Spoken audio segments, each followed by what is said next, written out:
एक लोकसभा सीट और 3 विधानसभा सीटों पर सत्तारूढ़ दल भाजपा को चारों खाने चित करने पर न्यू पेंशन स्कीम कर्मचारी संघ प्रदेश अध्यक्ष डॉक्टर संजीव गुलेरिया ने नूरपुर में की प्रेस वार्ता। डॉक्टर संजीव गुलेरिया ने कहा कि प्रदेश के 11 लाख पढ़े लिखे रोजगार से वंचित युवा, 1,20,000 पुरानी पेंशन से वंचित पेंशन विहीन कर्मचारी अधिकारी, अनुबंध आउटसोर्सिंग से ग्रसित कर्मचारी, करुणा मूलक माँ बाप की मृत्यु उपरांत नौकरी को तरसते बच्चों की बदुआ और बढ़ती महंगाई मुख्य मुद्दा रहा इन चुनावों में। डॉक्टर संजीव गुलेरिया ने प्रेस कॉन्फ्रेंस में कहा कि आजाद उम्मीदवार डॉक्टर राजन सुशांत, जो कि हमारी पार्टी हिमाचल पार्टी के संस्थापक भी हैं, उन्हें फतेहपुर विधानसभा चुनाव क्षेत्र से पिछले चुनाव में 6,000 से ज्यादा वोट प्राप्त हुए थे, जो कि उनका अपना आधार वोट बैंक है।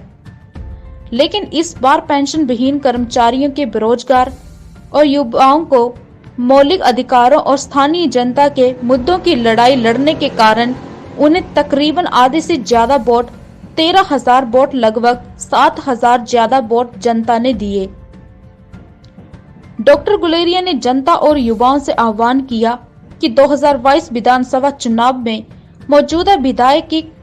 कारगुजारियों का तुलनात्मक विश्लेषण करने के पश्चात सही व्यक्ति को विधायक चुनेंगे। डॉक्टर संजीव गुलेरिया ने कहा कि मंडी लोकसभा चुनाव क्षेत्र में हमारे पेंशन विहीन एनपीएस कर्मचारियों, अधिकारियों और जनता ने साफ साफ कांग्रेस को भी सीधा संदेश दिया है कि पढ़े लिखे युवाओं को रोजगार उपलब्ध करवाना सरकार का नैतिक कर्तव्य है। याद रहे, नोटा के वोट कांग्रेस की जीत से भी ज्यादा बड़े हैं। डॉक्टर संजीव गुलेरिया ने कहा कि अगर कांग्रेस शासित राज्यों में कांग्रेस के चुने गए विधायकों और सांसद ने पुरानी पेंशन बहाल न करवाई तो पेंशन विहीन कर्मचारी अधिकारी 2022 विधानसभा चुनाव में स्वयं चुनावी रणभूमि में उतरेंगे और नया इतिहास रचेंगे। 2022 चुनावों से पहले जो भी विधायक रहे हैं, उनकी पुरानी पेंशन एक मत ध्वनि मत से समाप्त करेंगे।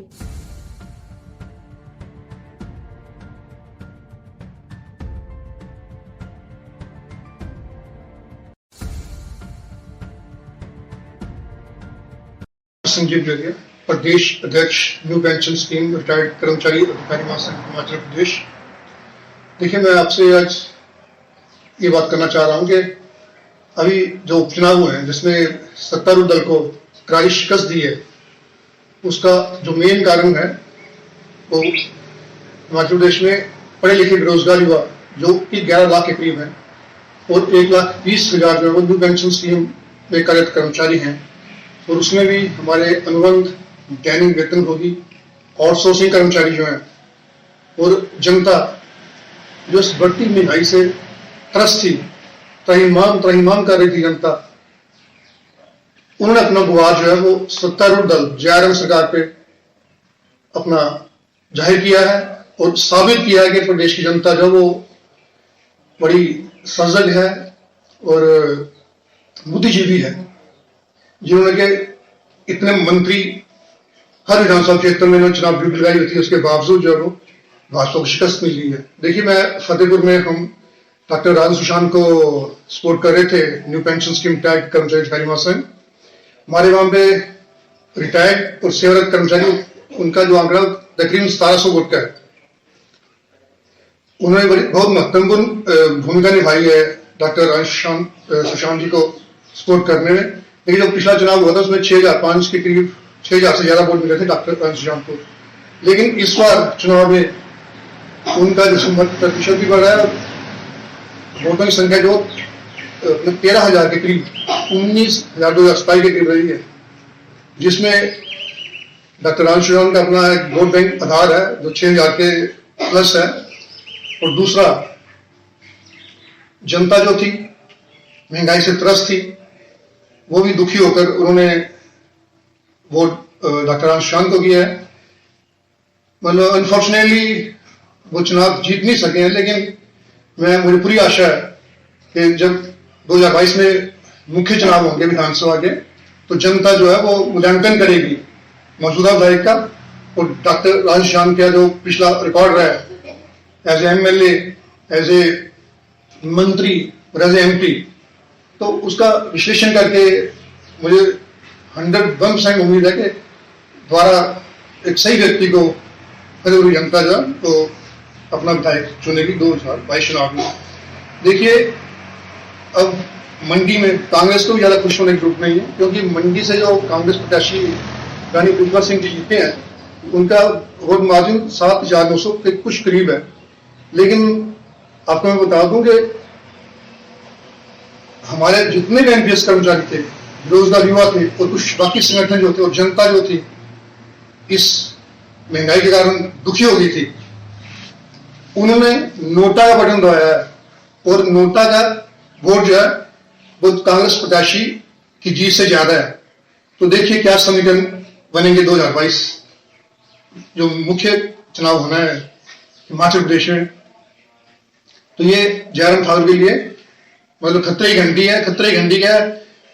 ये एक्सीडेंटल चीफ मिनिस्टर थे, बाई चांस कुछ पिछले जन्म के अच्छे कर्म किए होंगे तो मुख्यमंत्री बन गए हैं। इनका अब इस दुर्दशा के लिए खुद मुख्यमंत्री ही जिम्मेवार है, क्योंकि इनकी ना तो प्रशासन पर पकड़ है और ना ही प्रशासनिक अधिकारी जो इनकी सुनते हैं।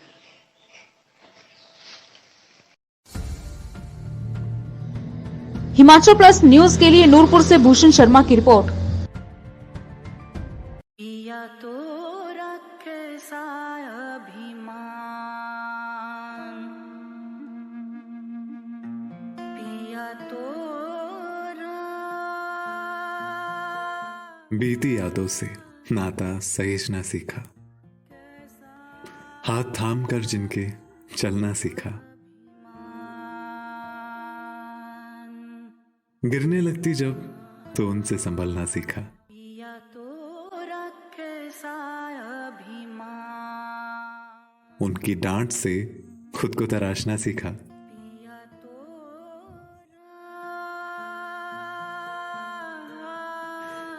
घर से दूर होकर भी दिल को हमेशा यह एहसास रहता है, उनका प्यार और फिक्र हमेशा मेरे साथ रहता है।